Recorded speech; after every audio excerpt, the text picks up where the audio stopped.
Good afternoon, ladies and gentlemen. Really grateful to Storyboard18 for inviting me today to, there are two kinds of talks that can be given. One kind of talk is the talk when you're making things happen, which is what Hina and Prabha talked about, making things happen. The other is about people who are reflecting on whether they made things happen or not, which is more me. So it's more of a reflective mood, and I chose to kind of turn the topic around on its head because honestly, that Indian talent has arrived is a given statement. I mean, I don't need all the youngsters in this room to be told that, in the top 30 companies worldwide, the increase in the number of Indian origin CXOs is up by almost 89% in the last 5 years. I don't think, there are people here who have joined, Hina is joining the global board of Diageo as one of the Indian origin talents to have made it. So it's really, my job here is not really to tell you about how good Indian talent is, but what does it take us to be what we are?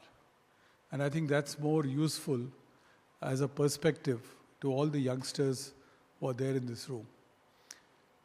And if I were to look at it, there are a couple of things that make us Indians special. And this is not a sort of pompous session where I'm going to be talking about how great Indians are, but there's something that uniquely Indian to us that I think we need to celebrate once in a while. The first thing is that India, across centuries, has believed in leadership in thought. If you go back in our history, whether it is science, whether it is philosophy, whether it is psychology, whether it is chemistry, physics, maths, you name it, India has been the center of thinking. And sometimes it takes an author like Willem Dalrymple to come and tell you how good you are. Right? It's ironic that we keep bashing ourselves over the state of our streets and the state of our highways and state of various other things. But we don't reflect on the fact that many of the concepts that are today iconic in this world have been created by some great man or woman in this country.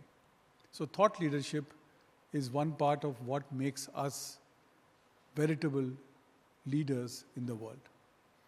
The second is that India still has a strong Guru Shishya Parampara. We call it by different names, we call it as universities and schools. But Guru Shishya is still very much an intricate part of our society. And those of you who know me know my love for dohas. And today is an occasion when I will tell you a few dohas. If you get bored, shut your ears or go out for a coffee. But you can't stop me from giving you dohas which are relevant. And I trace it back, I talk about it because ye hamari virasat hai. This is what is in our hands that have been given to us not 1, 2, but 600, 700 years ago that makes it important.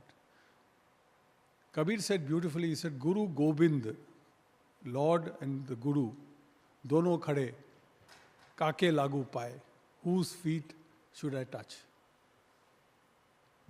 Bilhari Guru Apno, Gobind Diyo Bataye. Fall at the feet of the Guru because the Guru is the one who leads you to the Lord. So we've had this respect for Gurus and the respect for scholarship and the respect for the Guru Shishya Parampara for a long, long time. Even today, when we get upset at our Gurus, it is more not an admonition, but a beseech. That's how we are made, and that gives us a lot of strength in the world. The other strength that we have got is cultural diversity. I mean, which country can have a festival every 5 days where there are 21 distinct cuisines. Ask me, being Nestlé, we work with a number of these cuisines. And really for me, innovation is a never-ending saga of new products, new tastes, new experiences.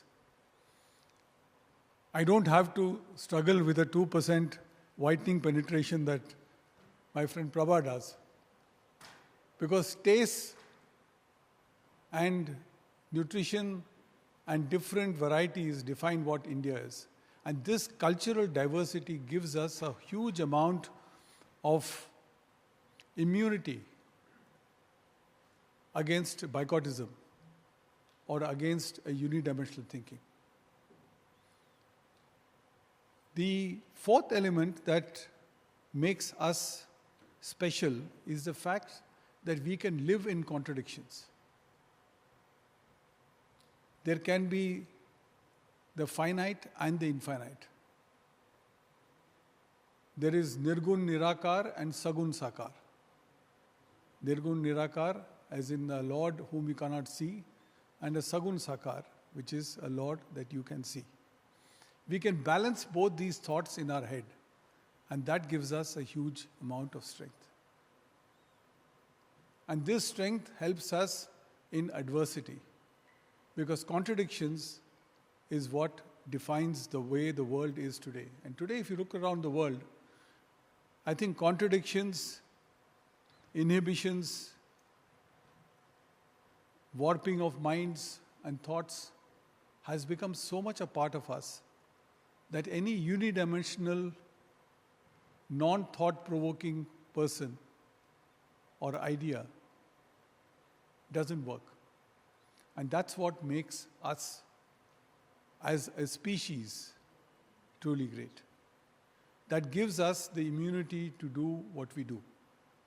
And if you look at some of the features that have made us great as a country in terms of leadership, number one is the focus on goals. We've always set a goal for ourselves right from when we were school students.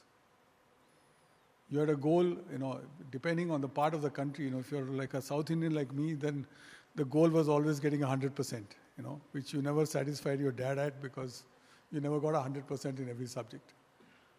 In some societies, it was just passing was good enough. But you had some goal that you set for yourself. And I think this is important to understand, that goal is an important attribute. Now, goal doesn't have to be harsh. Goal doesn't have to be compelling. But that goal is translated in our lives into what both Prabha and Hina talked about, which is purpose.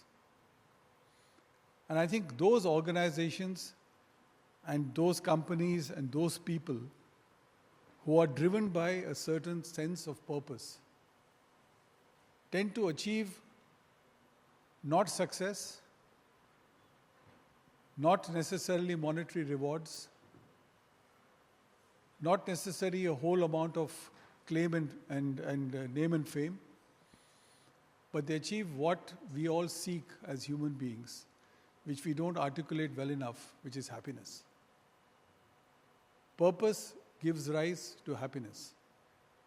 The sense of satisfaction that you have as a leader, as a teacher, as a guru, as a shishya, lies in the fact that you have been happy in achieving the purpose that you set yourself out to do. And those purpose are set on values which again in the Indian ethos is taught very well to do. Whether it is the value of speech, today we forget it. Today we have forgotten it. Today speech can be as harsh as it can, and it shows a sign, it is seen to be a sign of power. But Kabir said this beautifully.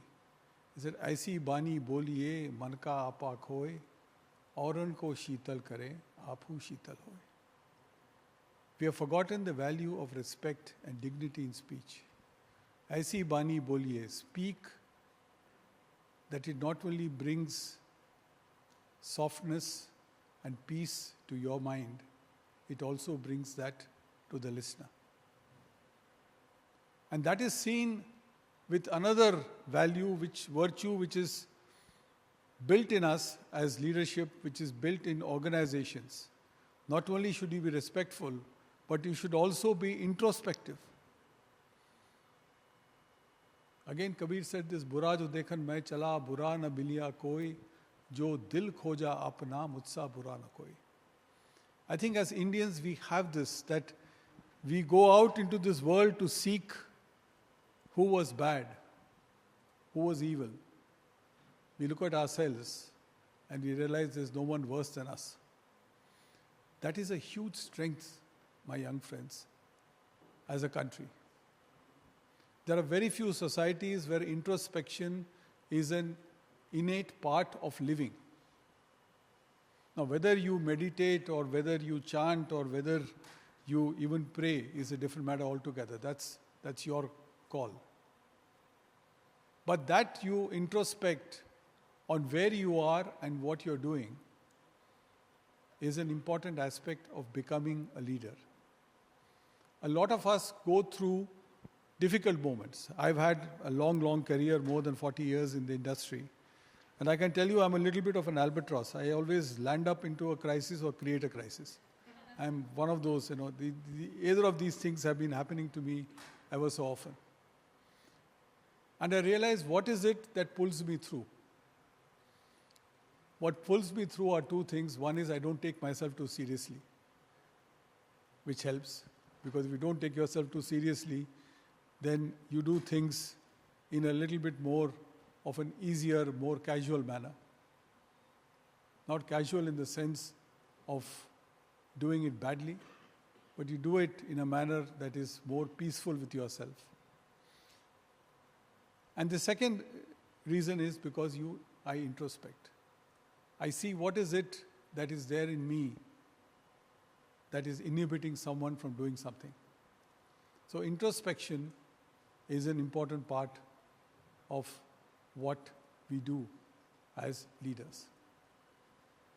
The third element of leadership, which unfortunately doesn't appear on your balance sheet, doesn't appear in your P&L, but is an extremely important aspect of leadership that we need to build. And unfortunately, again here, this is something where we have the innate skills, but we don't exploit it well enough, is creating a culture. Today, if there is one truth that pervades all across the corporate world, is the fact that seldom companies fail because of poor strategies. Seldom. They do, but seldom do they fail because of poor strategies. They invariably fail because of rotten leadership and culture. Environments are toxic. Environments are divisive. Environments are dog-eat-dog. Environments are called competitive. And that competitive means that bludgeon the other guy down or the other lady down. Or it takes the manifestation of what Hina talked about, which is pull down diversity and say, but this person is not ready. This person is not good enough. This woman doesn't deserve a seat at the table. These are all signs of creating a culture that is not inclusive, that is not diverse, and that doesn't take into account the one reason why somebody should be at the table, which is merit and competence. Tulsi said this beautifully. He said, Avat here, harshe nahi, nainan nahi saneh. Where you go into a place where there is no one smiling and the eyes don't exhibit warmth, Tulsi taha na jaiye, kanchan barse megha. Don't go there, says Tulsi Das, even if the clouds are pouring money on you. This is long before corporate culture was even discussed as a topic. Goswami Tulsi Das talks about this as an example of how you choose your environment. So as young leaders, you need to nurture culture. You need to have a passion for people which doesn't appear on your balance sheet either. It appears on your P&L as a cost line, right? And all of us fixate on the percentage of manpower costs to total costs and see how we can reduce that over a period of time. You don't realize that each individual person is unique and can bring skills to the table that only they can. Managing people, managing difficult moments. Many of us have had to deal with what happened a few years ago, COVID. We all know at that point in time, what mattered was how you treated your family rather than how you managed your balance sheet. That was most important. That is a call of leadership. That is a call of conscience. That is a call of looking at what you can do in order to alleviate mankind, alleviate your people. You don't have to have necessarily a huge amount of nobility in terms of the CSR that you do or the manifest contributions that you publicize. If you can save a few people, if you can make an impact on them, the rest is history. But unfortunately, taking care of people doesn't necessarily get you higher profits. Doesn't necessarily, even though I believe the contrary is true. Taking good care of people, if your culture is right, if your business model is right, if your respect, dignity, and trust is right within an organization, results will follow 100%. 100%. This is something that we can't really accept as professionals because we believe that a more harsher way of doing things is going to make us greater leaders and make the world more fond of us as corporate leaders. I've said this once before, that the three things that have been my learnings from a long corporate career have been ibadat, insaniyat, and inayat. Inayat meaning decency, ibadat meaning prayer, and insaniyat being human. I may not have been the greatest strategist, I may not have been the greatest leader, but when I leave my office every day and I come back every morning, I feel enthused to meet the people who make the difference to this world. There is huge opportunity for leadership in this country. Many of our leaders have become great because of three characteristics apart from what I've talked about. They are agile, they are adaptable, and they anticipate. In India, you have to anticipate everything. What does the guy do on the road?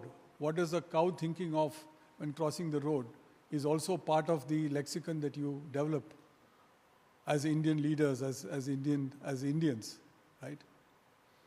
Agility, I think we talked about it.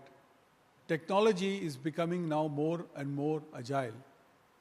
The challenge for us as human beings and as corporate leaders, with all this talk about artificial intelligence, is let's remember one simple thing. Artificial intelligence is not meant to become human, and humans are not meant to become artificial intelligence.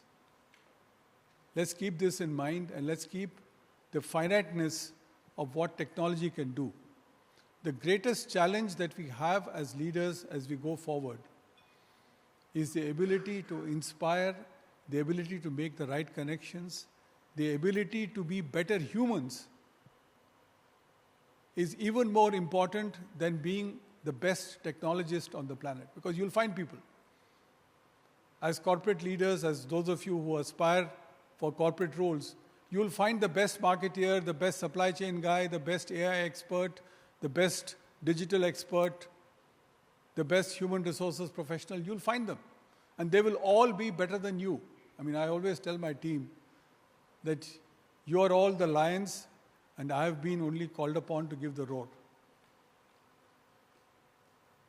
I can be dispensable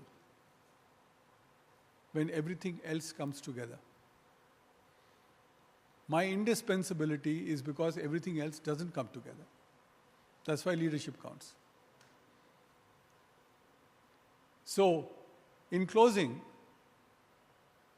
all I would like to tell you is that one of the single most underleveraged parts of corporate life is people, culture, purpose, values, and perspective.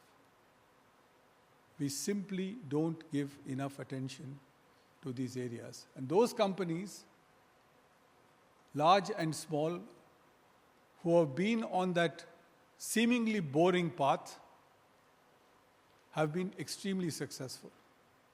And those which have veered off and tried to do things that they are incapable of doing become dismal failures or become tombstones in history that you have forgotten. Leadership, people, strategy, execution, and results are relatively simple things to achieve in this world, provided you follow the idiom of Mirza Ghalib. उम्र भर गालिब एक ही भूल करता रहा, धूल चेहरे पे थी और आईना साफ करता रहा. We somehow seem to focus on the inessential falsehoods and stop looking at the innate truth. Thank you all very much for your patient listening. Thank you.